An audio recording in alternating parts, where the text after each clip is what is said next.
Okay, Assalamualaikum. Assalamualaikum warahmatullahi wabarakatuh. Nama saya Muhammad Zain Abdul Malik. Pelajar Universiti Putra Malaysia. Bachelor Pendidikan Jasmani. Bernombor matrik 203317. Dan di sini saya ingin berbual seorang yang bernama Abdul Malik bin Husin. Dan hello, dengar tak? Nah, kat sini saya ada bagi link. Boleh tak Encik bagi pendapat tentang link ni yang menyatakan kes skamer di Malaysia semakin meningkat? Apa pendapat Encik tentang link tersebut? Assalamualaikum warahmatullahi wabarakatuh.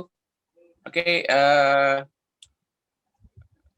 soalan daripada adik Zahid tadi tentang dan link yang diberi saya rasa tentang peningkatan skamer di negara kita di Malaysia ni. Okey, secara globalnya skamer ni dia berlaku di seluruh dunia. Okey, tapi soalan tadi berfokus kepada Malaysia saja.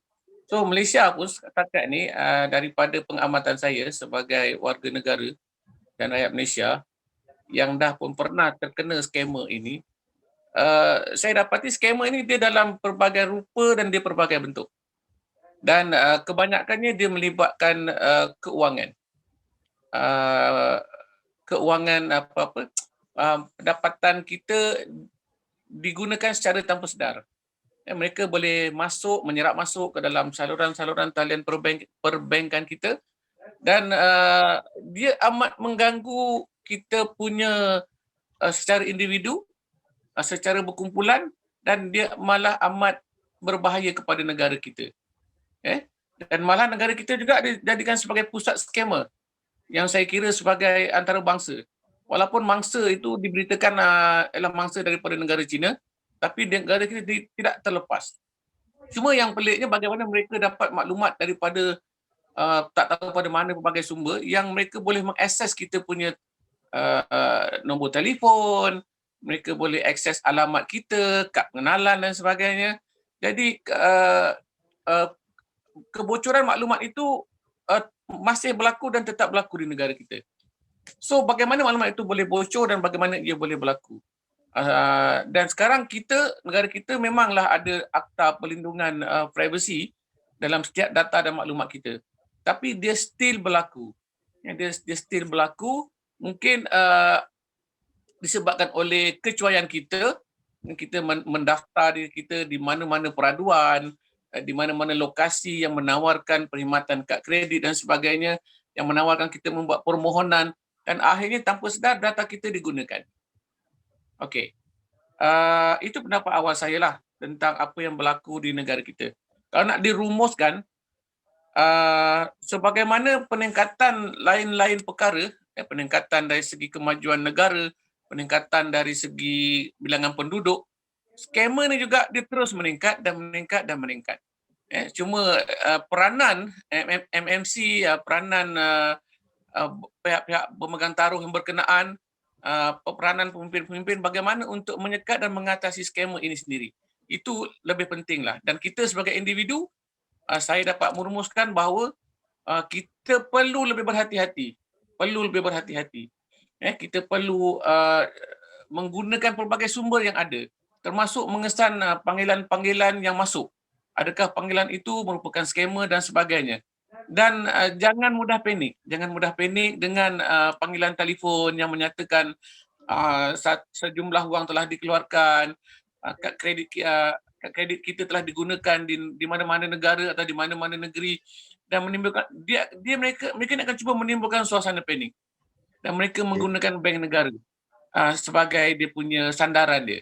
Tapi kita oleh kerana kegopohan kita, panik kita, sebenarnya bukan bank negara pun, sebenarnya antara mereka saja pun yang berlakon seolah-olah bank negara.